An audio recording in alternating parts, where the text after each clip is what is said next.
2026년 2월 28일 이란 권력의 심장부인 최고 지도자 관저와 혁명수비대 사령부 국가안보회의 건물이 동시에 폭격을 받았습니다. 하메네이를 비롯해서 이란의 중요한 지도자들이 모두 제거되었습니다. 이란의 종교 권력, 군사 권력, 국가안보 의사결정 기구가 마비됐습니다. 이란 지도부가 대피할 시간을 주지 않기 위해 한치의 오차 없이 동시에 폭격이 이뤄졌습니다. 이런 사태가 벌어진 배경에는 첩보전이 있습니다. 이스라엘의 정보기관인 모사드는 동시 타격의 정확한 시간과 위치를 파악했습니다.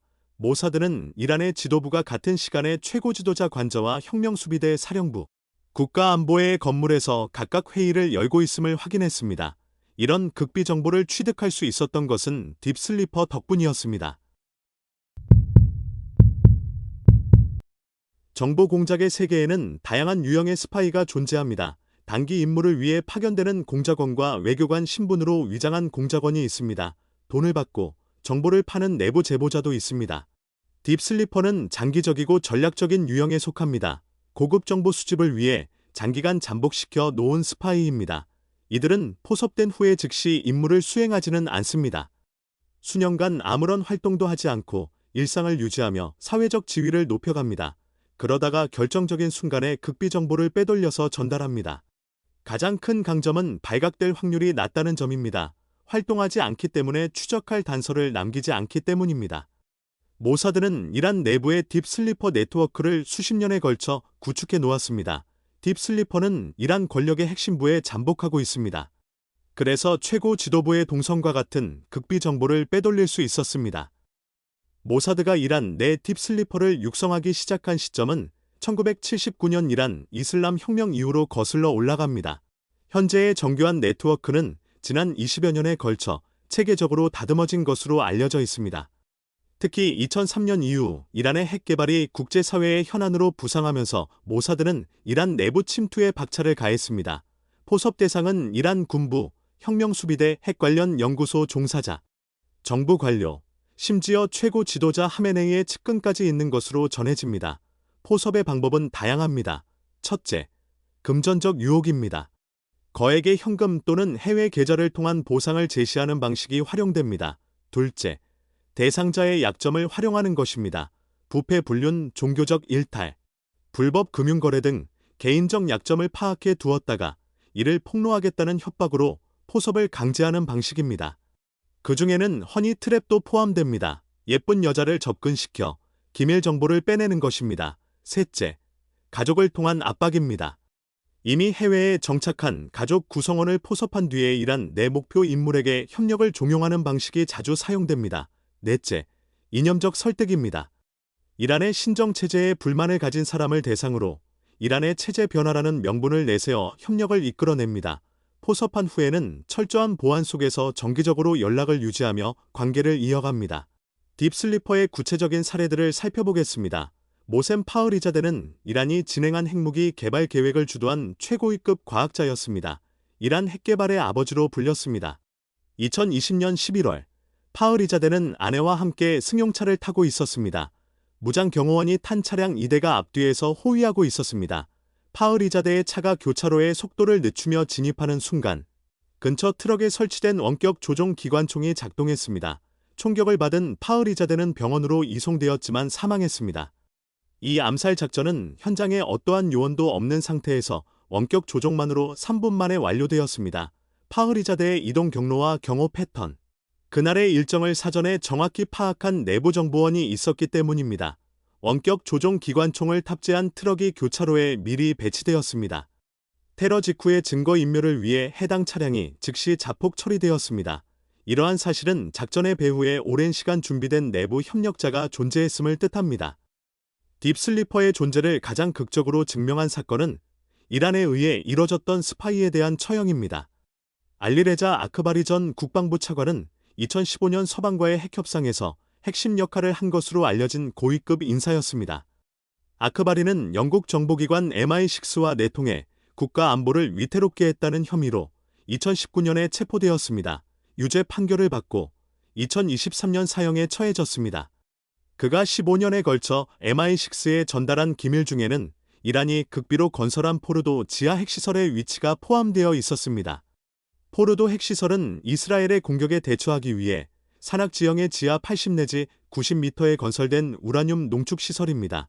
루즈베 바디는 이란의 핵과학자였습니다.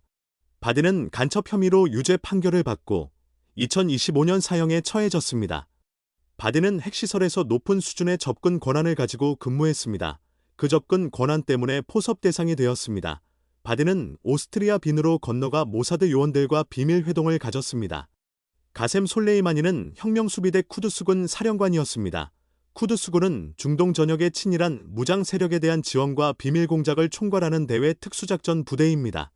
솔레이마니는 2020년 미군의 드론 공격으로 사망했습니다. 솔레이마니는 전용기로 바그다드 국제공항에 도착해서 차량으로 이동하던 중에 피격되었습니다. 모사드는 솔레이마니의 이동 경로를 미국 측에 실시간으로 제공했습니다. 미국은 이런 정보를 바탕으로 표적 타격을 감행했습니다. 솔레이마니의 시신은 형체를 알아볼 수 없을 정도로 훼손되었습니다. 손가락의 반지를 통해 간신히 신원을 확인할 수 있었습니다. 이 작전은 이란 권력 핵심부에 오랜 기간 잠복해온 딥슬리퍼가 정보를 제공했기에 가능했습니다. 인공위성이나 감청 기술만으로는 솔레이마니의 동선을 실시간으로 파악할 수 없습니다. 딥슬리퍼 덕분에 솔레이마니의 동선을 정밀하게 파악할 수 있었습니다. 겉으로 드러난 딥슬리퍼의 생활 방식은 지극히 평범합니다. 이웃과 어울리고 직장에 성실히 출근하며 종교 의식에도 참여합니다. 감시망을 피하기 위해 평균적인 시민보다 더 모범적인 생활을 유지합니다. 이들이 정보를 전달하는 방식은 극도로 은밀합니다. 가장 일반적으로 사용하는 통신수단은 암호화 알고리즘이 적용된 메신저 앱입니다. 이란 당국의 감청망을 무력화할 수 있도록 설계된 전용 소프트웨어가 지급됩니다. 미리 약속된 신호 체계도 사용됩니다. 특정 소셜미디어 게시물의 좋아요, 클릭, 특정 시간대의 전화 연결 후 즉시 끊기, 혹은 공공장소에 특정 물건 배치 등 외부에서는 전혀 의심받지 않을 일상적 행동으로 메시지를 전달하는 방식입니다. 정보를 담은 파일은 전송 즉시 자동 삭제되는 원타임 플랫폼에 올려집니다. 또는 서버가 특정 국가에 귀속되지 않는 분산형 클라우드를 통해 전달됩니다. 따라서 디지털 포렌식으로 흔적을 추적하기 어렵습니다.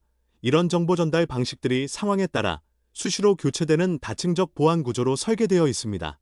이란 당국이 정교한 방첩 기술을 동원하더라도 딥슬리퍼의 통신을 실시간으로 포착하기는 어렵습니다. 루즈베 바디 사건에서 드러났듯이 딥슬리퍼들은 포섭된 후에 직접 대면 접촉을 최소화하는 대신 비트코인 등 추적이 어려운 가상화폐로 보상을 받습니다. 스파이로서의 삶은 심리적 긴장과 압박의 연속입니다. 발각될 경우에는 처형이라는 극단적 결말이 기다립니다. 그럼에도 딥슬리퍼를 관리하는 기술이 정교하기 때문에 딥슬리퍼 네트워크를 수십 년간 유지하고 있습니다. 모사드는 하메네이의 관저에서 나오는 쓰레기까지 분석했다고 합니다. 이런 정보 수집 기법을 트래시 인텔리전스라고 합니다. 트래시 인텔리전스는 모사드가 수십 년간 실전에서 다듬어온 검증된 정보 수집 기법입니다. 특정 날짜에 하메네이 관저에서 나온 음식물의 양이 평소보다 많다면 그날 대규모 비밀 회합이 열렸음을 뜻합니다. 버려진 음식의 종류를 분석하면 방문자의 종교적, 문화적 배경과 출신 지역까지 추정할 수 있습니다. 포장재의 브랜드와 원산지는 물자 조달 경로를 추적하는 단서가 됩니다. 의약품 용기는 수뇌부 인사들의 건강 상태와 복용 약물을 파악하는 데 결정적인 정보를 제공합니다. 문서 파쇄물은 조각을 재조합하는 기술로 복원이 가능합니다. 이런 쓰레기 정보를 수거해 전달하는 딥슬리퍼는 최고 지도자의 관저 주변에 있는 인물입니다. 트래시 인텔리전스는 첩보전이 인간의 가장 사소한 흔적까지 전략 자산으로 전환함을 보여줍니다. 이란은 모사드의 공작에 대해 방첩 활동으로 맞서고 있습니다. 이란의 정보기관은 딥슬리퍼 색출을 최우선 과제로 삼습니다. 공직자와 군 관계자에 대한 광범위한 감시 체계를 운영하고 있습니다. 외국과의 접촉 이력이 있는 인물은 집중적인 감시 대상이 됩니다. 실제로 이란 당국은 모사드 연계 혐의자들을 체포해서 처형했다고 발표해왔습니다. 2019년에는 모사드와 연계된 수십 명의 스파이 용의자를 체포했다고 발표했습니다. 2025년 6월 이스라엘의 이란 공습 직후에는 12일간 700명 이상의 모사드 연계 용의자를 체포했다고 밝혔습니다. 2026년 2월 28일 공습 이후에도 이란 당국은 스파이를 체포하고 있습니다. 3월 15일 스파이 혐의로 500명을 체포했다고 발표했습니다. 혐의자 중에는 표적 타격을 위한 정보를 제공한 자들이 포함되어 있었습니다. 이란 북서부에서는 이란의 군사 자산들의 상세한 위치 정보를 이스라엘에 보낸 혐의로 20명이 체포됐습니다. 그러나 이란이 스파이를 색출할수록 모사드는 더 깊이 잠든 슬리퍼를 심으려고 합니다. 고양이와 쥐의 게임은 어느 한쪽이 완전히 상대방을 제압할 때까지 끝나지 않을 것입니다.